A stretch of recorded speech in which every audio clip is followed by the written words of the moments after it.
Assalamualaikum warahmatullahi wabarakatuh. Ketemu lagi kita pada mata kuliah simulasi bisnis. Pada pertemuan ke-6 ini kita akan membahas tentang organisasi bisnis, ya. Di mana organisasi ini pastinya akan berhubungan dengan manajemen, ya. Di mana manajemen merupakan alat untuk mencapai satu tujuan dengan melalui suatu proses. Proses ini dilakukan dengan berbagai pihak yang terlibat dalam manajemen tersebut. Proses akan mencapai tujuan kemudian dituangkan menjadi fungsi manajemen. Fungsi yang terdapat dalam manajemen sebagai berikut. Biasanya seharusnya Anda sudah belajar, yaitu planning, organizing, staffing, actuating, controlling, ya. Planning berarti memproses, menentukan arah tujuan atau target atau rencana. Organizing memastikan kebutuhan manusia dan sumber daya tersedia untuk mencapai tujuan. Staffing penyelenggaraan staff, lebih dikenal dengan manajemen personalia. Actuating implementasi dari rencana. Controlling evaluasi hasil kerja dan perbaikan.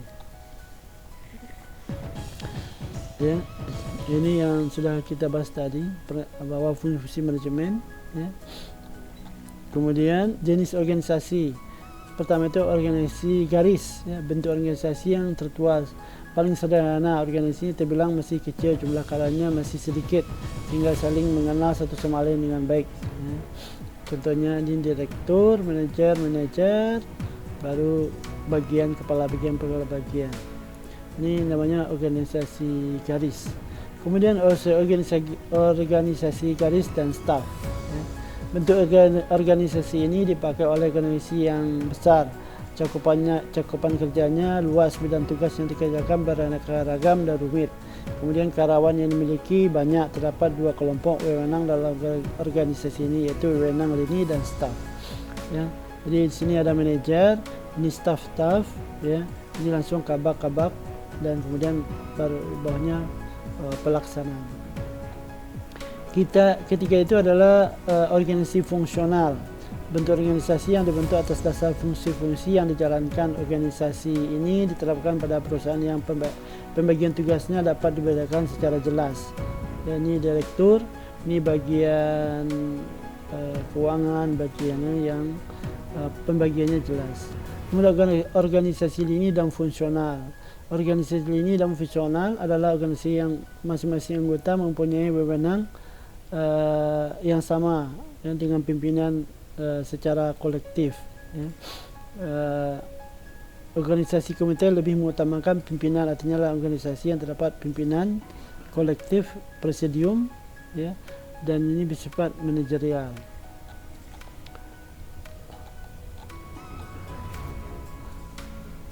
Nah, perorganisasian, langkah dalam proses pengorganisasian. Pertama itu merinci keseluruhan pekerjaan yang harus dilaksanakan organisasi agar sesuai dengan visi dan misi, ya.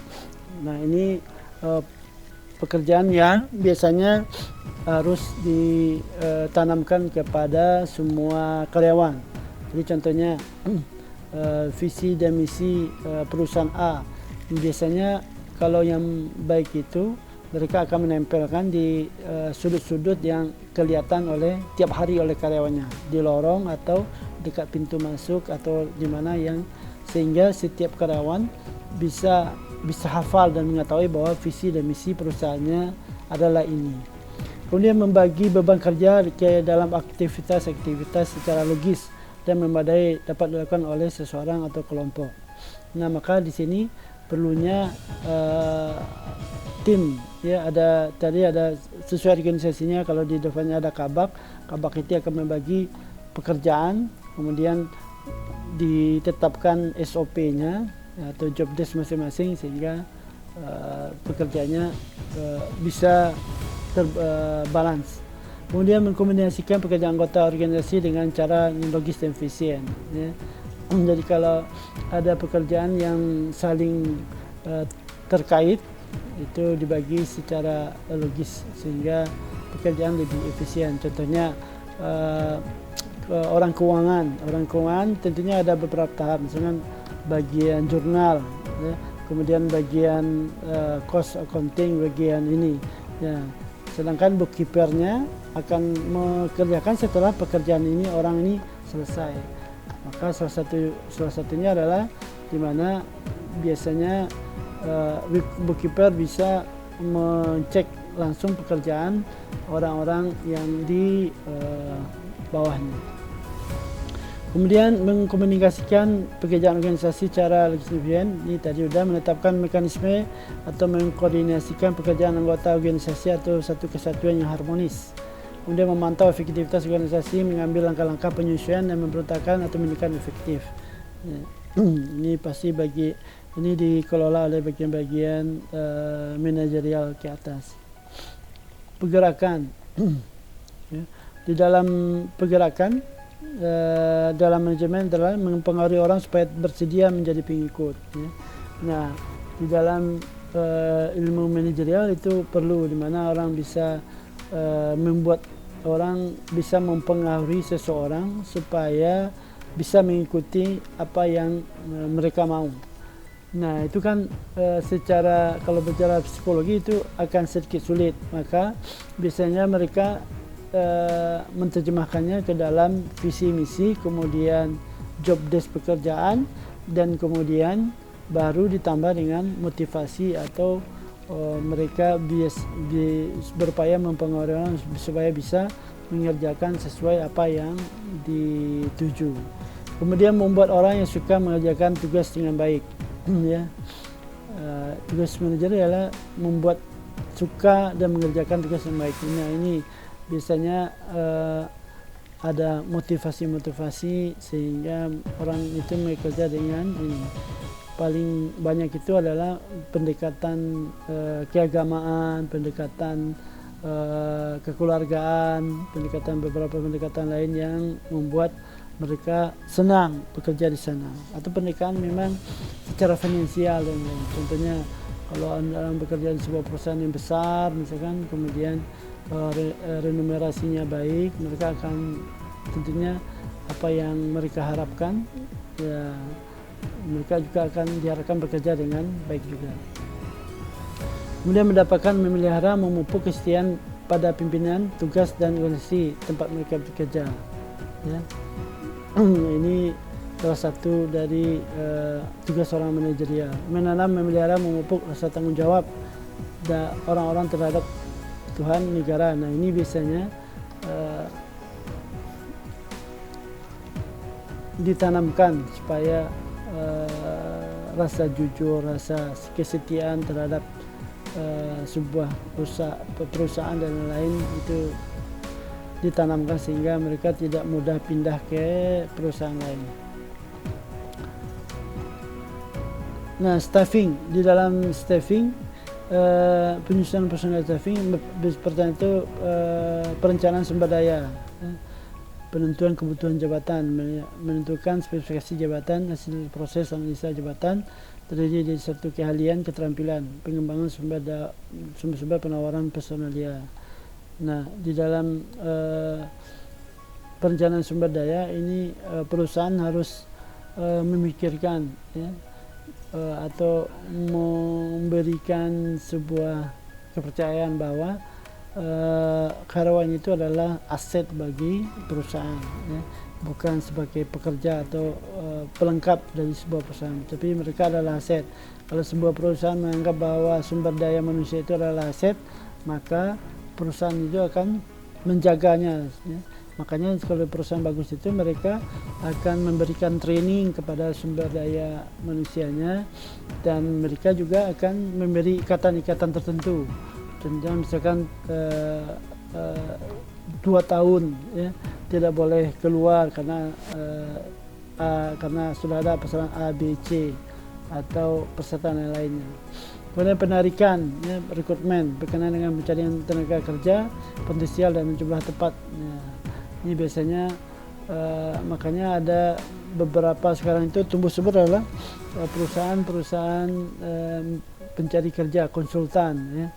Kalau di internet itu ada job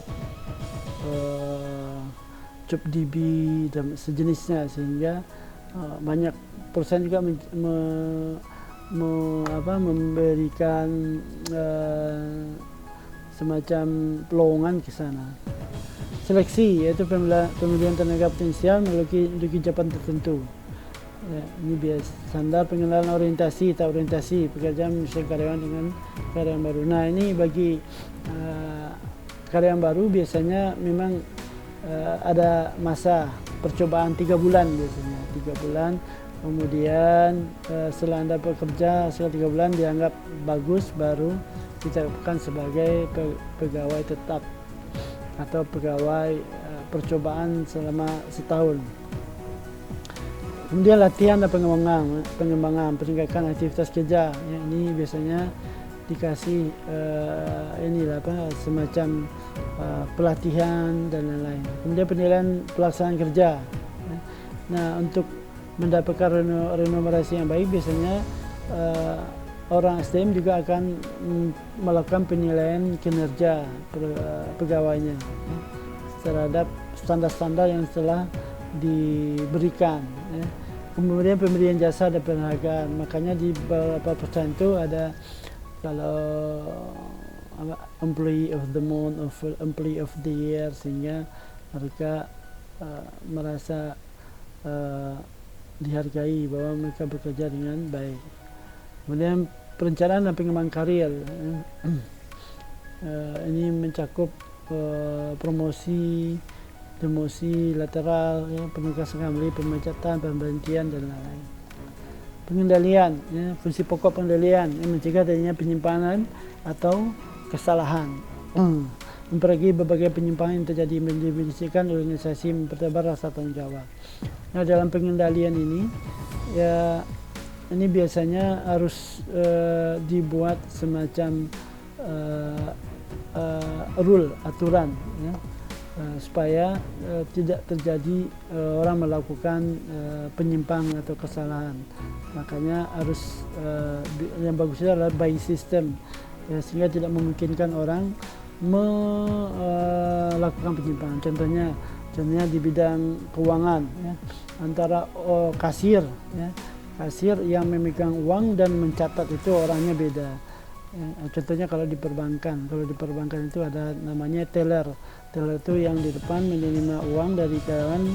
Nah, biasanya mereka pada waktu tertentu mereka ada cuti wajibnya, di mana selain cuti yang standar ya biasa, mereka ada cuti wajib beberapa hari, atau mereka di rolling ke tempat yang lain untuk minimalisasi apabila mereka melakukan kecurangan. Itu kan secara sistem. Nah, atau beberapa metode lainnya sehingga penyimpangan atau kesalahan karena orang kejahatan itu tidak hanya karena niat tapi juga karena ada kesempatan, maka waspadalah. Pengendalian usaha, ya, proses pengendalian ini biasanya harus direncanakan. Pengendalian hanya dapat dilakukan jika ada perencanaan, kemudian pelaksanaan akan baik jika pengendalian dilakukan secara baik juga. Tujuan baru dapat diketahui tercapai dengan baik atau tidak setelah pengendalian atau pengukuran. Nah, jenis-jenis pengendalian produksi, ya, mengetahui kualitas dan kuantitas produk yang dihasilkan. Pengendalian keuangan, ya, financial control, kepada menyangkut keuangan tentang pemasukan pengeluaran, biaya-biaya perusahaan termasuk pengendalian anggaran. Pengendalian pegawai dikaitkan dengan hal-hal hubungan dengan kegiatan kepegawaian. Pengendalian kebijaksanaan, pengendalian teknis, pengendalian penjualan dan lain.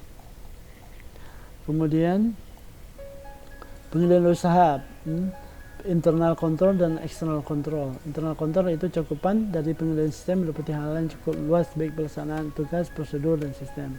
Kalau eksternal, pengendalian ekstern dapat dilakukan secara formal atau informal dilakukan oleh masyarakat baik langsung maupun tidak langsung.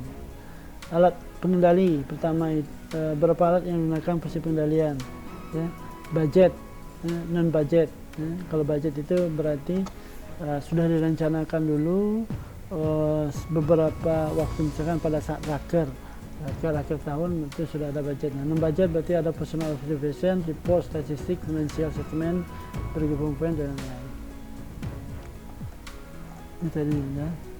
Nah, ini beberapa studi kasus, silakan dibaca saja, nanti di slide-nya juga sudah ada, ya.